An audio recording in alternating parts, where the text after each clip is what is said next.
बड़ा तंग करेला।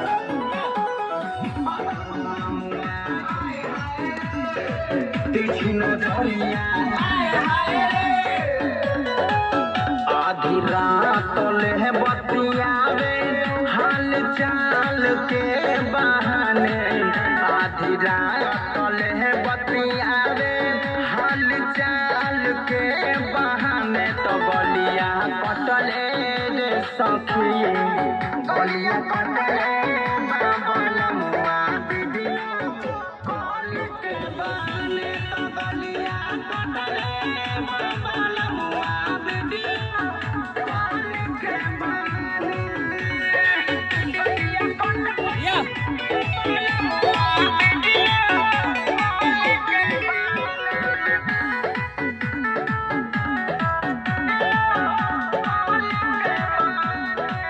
अखिया दाबेल पहुँच से हम तो रहिले पहुँच के। अपना बलमुआ के हाल का बताई रहिले देखी तरह हंस के। एकदम दिन भर परेशान कर रहना।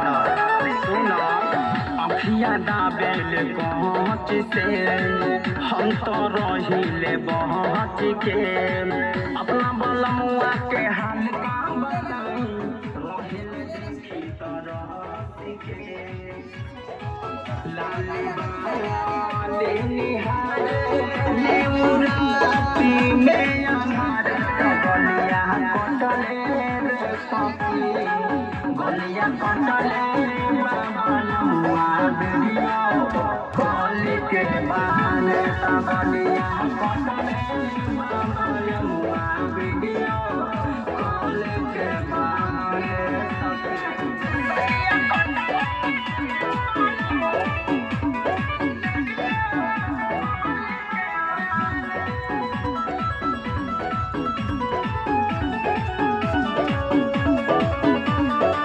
मारले मुस्की हंस के दिलवा में रहेले बहस के। रात के सपना में आई के जगाई घर कमरिया कस के। हम एकदम मनी हो जाएगा। मारले मुस्की हंस के दिलवा में रहेले बहस के। रात के सपना में आई के जगाई रे घर कमरिया कस के।